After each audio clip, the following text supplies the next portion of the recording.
Tem gente que vive no modo insatisfação, reclama de tudo, é o café que está muito frio, é o calor insuportável, é meu chefe que não entende nada, é meu companheiro que não me ouve.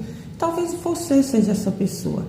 Vamos dar um mergulho na psicanálise para entender aqui hoje comigo por que o nosso cérebro se vicia nesse hábito da reclamação e o que tem por trás dessas reclamações que parecem aparentemente serem inofensivas, mas que dizem muito sobre você, muito mais do que você imagina.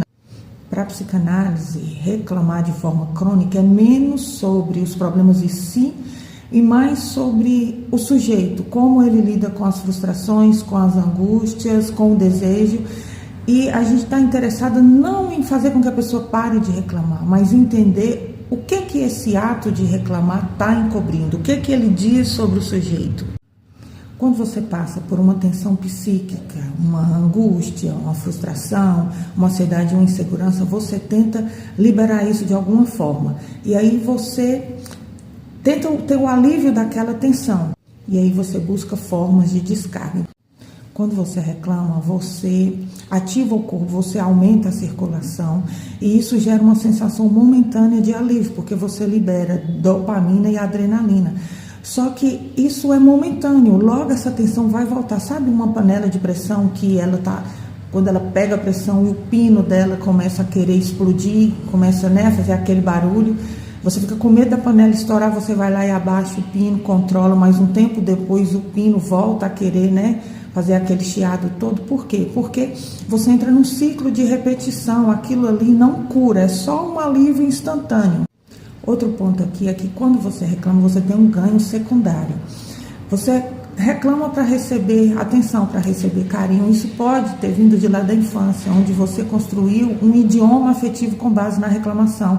Se no seu lar você só recebia a atenção dos pais quando você ficava doente ou se machucava, ou quando você era injustiçado na escola, inconscientemente você entendeu que você só é visto quando você está em estado de sofrimento. Então, por isso que a gente vê pessoas que estão sempre se lamentando, que estão sempre se queixando de alguma doença ou de algo, conta 1 milhão de vezes a mesma história onde ela foi injustiçada e ela não sai daquilo porque é uma forma de criar elo e vínculo com o outro. Gente, é claro que aqui eu estou falando de possibilidades. Tem pessoas que vão reclamar também porque isso já tem um traço melancólico. É como se ela criasse uma identificação com o objeto perdido, ela não consegue se desvincular. Quando a pessoa não consegue elaborar uma perda, ela está em constante ruminação porque ela já internalizou que a vida é assim mesmo. E aí a reclamação aqui ela está relacionada com uma camada mais profunda do eu do sujeito. Essas pessoas, elas têm prazer na confirmação dessa narrativa interna. Lembra que eu já falei em outros vídeos aqui sobre o viés de confirmação? Mesmo que isso cause um sofrimento à pessoa, é como se ela evidenciasse, ela precisa de provas para ela poder se tranquilizar e dizer, não, tá vendo? Eu reclamo, mas eu tenho razão, porque olha só, meus irmãos, eles vivem falando mal de mim. Com isso eu me mantenho nessa posição da coitadinha, da vítima, mesmo que isso me cause um sofrimento, porque isso prova que eu estou certa. E já falando sobre essa questão de provar que eu estou certa, a pessoa pode entrar na via da reclamação como um traço narcisista. Sabe essas pessoas que estão sempre problematizando, sempre na internet trazendo assuntos polêmicos, talvez até buscando por engajamento, mas sempre levantando pautas, sempre com uma militância, e sempre para o lado muito negativo, aquela visão pessimista das coisas. É como se essa pessoa quisesse provar para o mundo inteiro, tá vendo?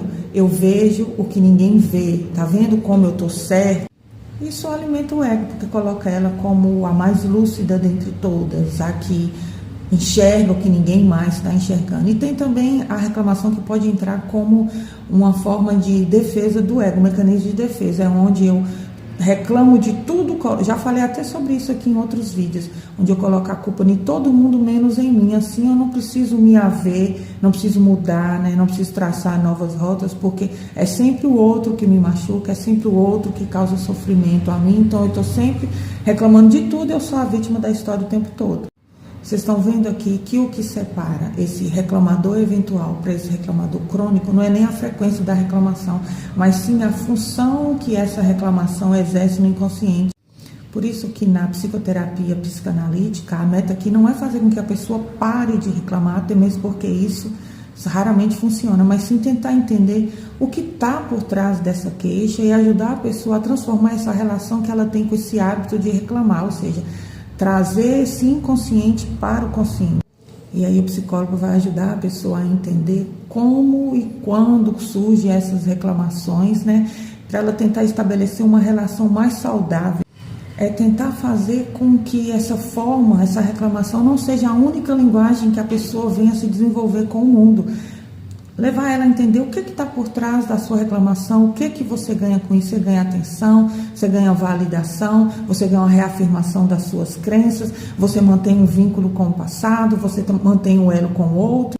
É ajudar a pessoa a encontrar novos meios de lidar com a frustração, pedir o que ela precisa diretamente, abandonar essas tentativas de controle, enfim, tentar levar uma vida, né, mais saudável e equilibrada. Pronto, falei, até o próximo vídeo. Beijos.